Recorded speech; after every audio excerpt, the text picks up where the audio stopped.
नमस्कार मंडळी, आपले UB किचन अँड ब्लॉगमध्ये स्वागत आहे. आज बनलेला आहे उपासाचा डोसा.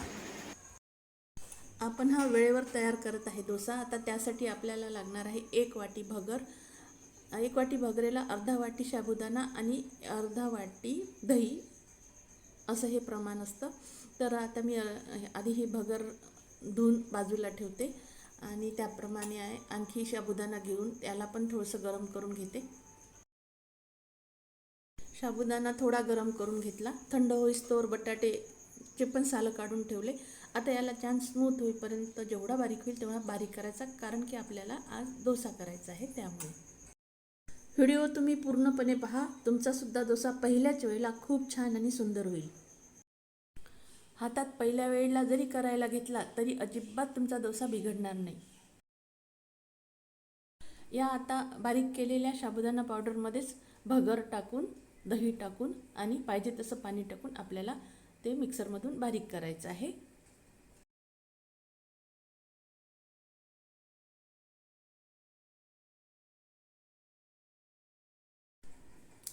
हे मी या मिक्सरमधून बारीक करून घेतलेलं आहे, परंतु हे जे आहे हे याहीपेक्षा बारीक आपल्याला पाहिजे आहे. आपण कारण की डोसा करत आहे, त्यामुळे पुन्हा मी यामध्ये थोडंसं पाणी टाकून एकदा मिक्सरमधून फिरवून घेणार.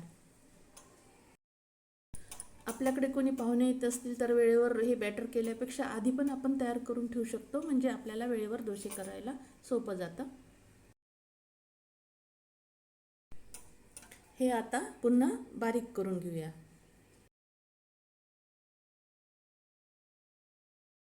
आपल्याला याप्रमाणे हे बॅटर पाहिजे आहे. आपण आता हे याप्रमाणे झालेलं आहे. आता एका बाउलमध्ये हे मी काढून घेते आणि या पॉटमध्ये माझं बसत नव्हतं, तर मी या थोडं भगर बाजूला राहिलेली आहे ते याच पॉटमध्ये टाकून दही पण टाकते उरलेलं आणि थोडं पाणी टाकून याला बारीक करून घेते मिक्सरमधून. याप्रमाणे भगर टाकून घेतली, उरलेलं दही टाकलं आणि थोडं पाणी आणि स्मूथ असं आपल्याला हे मिक्सरमधून बारीक करून घ्यायचं. कारण की आपण आज डोसा बनवत आहे. डोस्यासाठी कसं अगदी बारीक पाहिजे, त्यामुळं आपल्याला हे सगळं बारीकच करून घ्यायचं आहे. हे बघा, याप्रमाणे हे बॅटर आता तयार झालेलं आहे. आता हे योग्य व्यवस्थित झालेलं आहे. तर असं हे 1 वाटी भगर, अर्ध वाटी साबुदाणा आणि अर्ध वाटी दही आणि पाहिजे तसं त्या प्रमाणात पाणी असं हे मी बॅटर तयार करून घेतलं. आता हे सर्व एकत्रित करून घ्यायचं, थोडंसं फेटायचं आणि त्यामध्ये मीठ टाकायचं चवीपुरतं आणि याला आपण बाजूला ठेवून देऊ. तोपर्यंत थोडं 5-10 मिनटं याला रेस्ट मिळते, तोपर्यंत मी बटाट्याची भाजी करून घेते.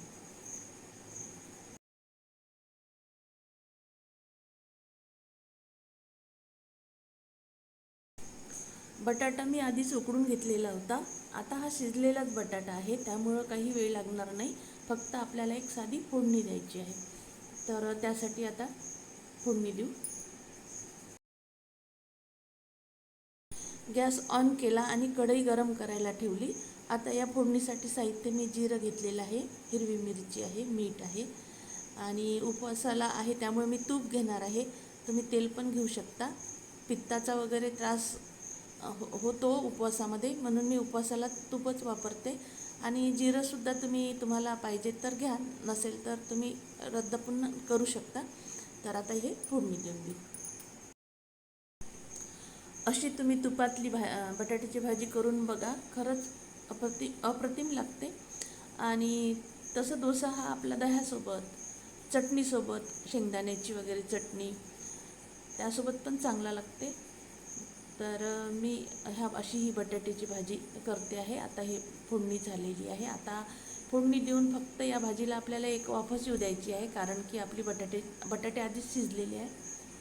तर याप्रमाणे भाजी करून घेऊया. यामध्ये टाकते आहे चवीपुरतं मीठ आणि बस.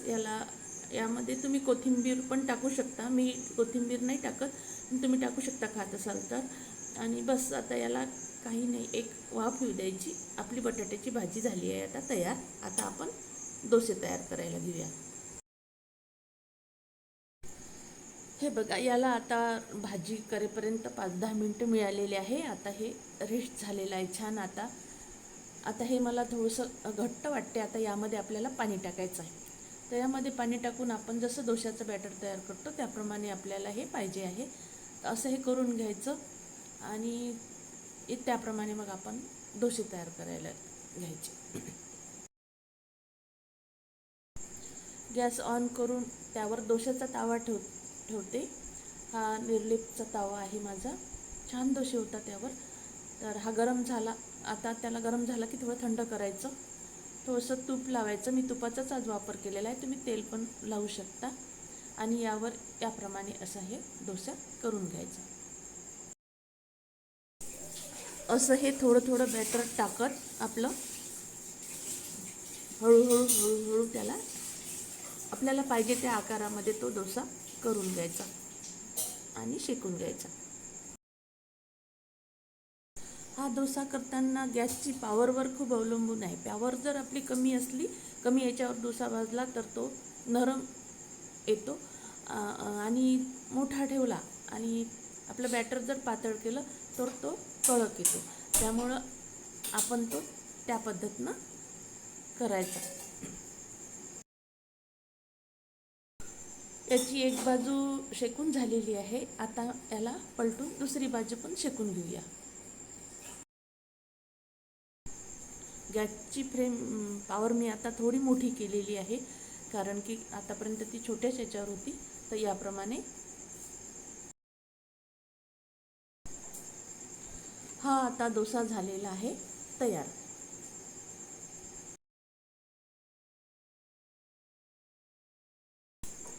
याप्रमाणे मी दुसरा पण डोसा तयार करून घेते. हे डोसे गरम गरम खाण्यामध्ये खूप छान लागतात आणि वरून तूप लावलं त्याची चव वेगळी लागते, तेल लावलं त्याची चव वेगळी लागते. त्यामुळं आपण आपल्या सोयीनुसार, चवीनुसार आवडेल त्याप्रमाणे करायचं. गॅसची फ्लेम मी मोठी केलेली होती. आता याची पॉवर मी थोडी कमी केली आणि हा दुसरा पण डोसा मी भाजून घेते. वरच्या बाजूला असा सुकून जाते, कडक येते. तर कडक आला की समजून जायचं की आपली खालची बाजू झालेली आहे आणि तो पलटून घ्यायचा. आणि त्यावर आपल्याला तूप पण लावू शकतो, तेल पण लावू शकतो. आणखी चव त्याची द्विगुणित होते. याला तूप लावून घेतलं. आता याला पलटून घेऊन एकदा शेकून घेऊया. याप्रमाणे मी 2-3 डोसे तयार करून घेतले आणि आता हा एक शेवटचा डोसा मी जास्त कुरकुरीत करणार आहे. तर अवश्य बघा कसा केला तो. आपल्या बॅटरला थोडंसं किंचित पाणी टाकून पातळ केलं आणि हा डोसा पण ताव्यावर जास्त पातळ केला आणि गॅसची पॉवर वाढवली आणि त्या गॅसच्या मोठ्या पॉवरमध्ये हा मी शेकला. त्यामुळं काय झालं की त्याला आज जास्त भेटत गेल्यामुळं हा कडक झाला.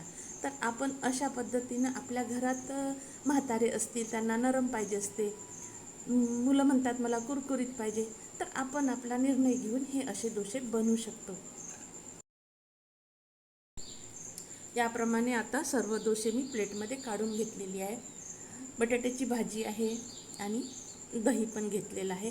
आपण चटणी वगैरे पण सोबत घेऊ शकता. याप्रमाणे नरम मुलायम असे डोसा तयार झालेले आहे. तसेच खुसखुशीत कुरकुरीत पण थोडासा कडक असा पण डोसा तयार झालेला आहे. तर याप्रमाणे आणि हे डोसे गरम गरमच खायचे, छान लागतात. सगळे घरातले खुश होतील. अवश्य एकदा करून बघा आणि मला सांगा कसे झाले ते. दिवसभर सुद्धा हा डोसा असा नरमच राहतो. तर मंडळी, रेसिपी आवडल्यास लाईक करा. पुन्हा भेटू अशाच नवीन रेसिपीसह.